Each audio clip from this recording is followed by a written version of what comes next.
পান রপ্তানিতে নতুন করে জটিলতা তৈরি হয়েছে।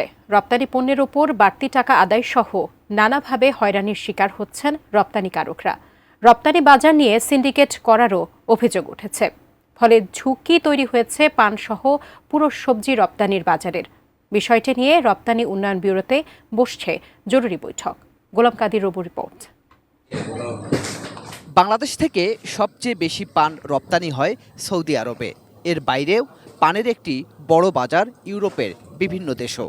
এতদিন সবজির সাথেই রপ্তানি হতো এসব পান, যা করে আসছিলেন ৮৪ সালে প্রতিষ্ঠিত বাংলাদেশ ফ্রুটস ভেজিটেবল রপ্তানিকারক সমিতির সদস্যরা। কিন্তু হঠাৎ কাস্টমস বিভাগ থেকে বলা হয় আরেক সংগঠন পান রপ্তানিকারক সমিতির প্রত্যয়নপত্র ছাড়া কেউ পান রপ্তানি করতে পারবে না। রপ্তানিকারকরা বলছেন নতুন নির্দেশনার পর থেকেই শুরু হয়েছে তাদের হয়রানি।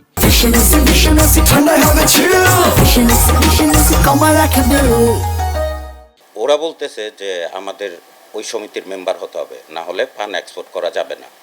ঠিক আছে, আমরা মেম্বার হয়েছি।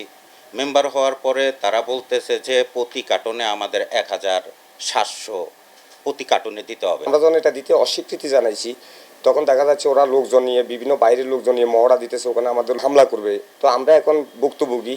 এখন ওরা আমাদেরকে রেস্ট্রিকশন দিচ্ছে, যেমন যে দুবাই ব্যবসা করবে সে সৌদি ব্যবসা করতে পারবে না। যদি আমাদের এখান থেকে ডিমান্ড থাকে ২৫ টন, আমরা ২৫ টন পাঠাতে পারবো না। 50% আমরা পাঠাবো, 50% ওরা পাঠাবে। ক্ষুব্ধ এবং হয়রানির শিকার এসব রপ্তানিকারকরা বিষয়টির সুরাহায় বাণিজ্য মন্ত্রণালয়ের দ্বারস্থ হয়েছেন।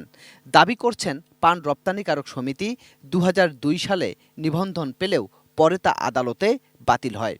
তাই তারা এই সমিতি থেকে প্রত্যয়নপত্র নেয়ার বিষয়ে শুল্ক বিভাগের নির্দেশনাটি বাতিলের অনুরোধ জানান। যে বায়ার পান নেয় সে বায়ার সবজি নেয়, একই চালানের মধ্যে দুইটা আইটেম কিন্তু যায়। এই বিষয়টা কিন্তু দীর্ঘ ৩০ বছর ধরেই চালু আছে। এখন এই বাধার কারণে আমাদের কিন্তু ইউরোপে কিন্তু পান রপ্তানি বন্ধ হয়ে যাচ্ছে।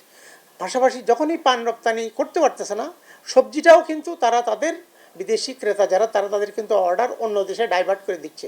তবে বাংলাদেশ পান রপ্তানিকারক সমিতি নিজেদের বৈধ দাবি করে দিয়েছেন এসব অভিযোগের ভিন্ন ব্যাখ্যা।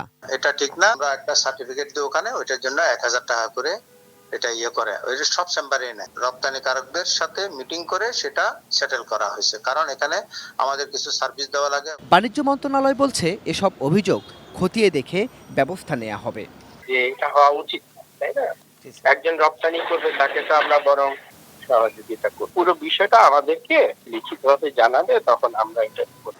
বিষয়টি নজরে এসেছে রপ্তানি উন্নয়ন ব্যুরোরও, তাই দুপক্ষকে নিয়ে বৈঠকও ডেকেছেন তারা। আশা করছেন খুব শিগগিরই এই বিষয়টির সমাধানের। গোলাম কাদির রবু, এটিএন নিউজ, ঢাকা।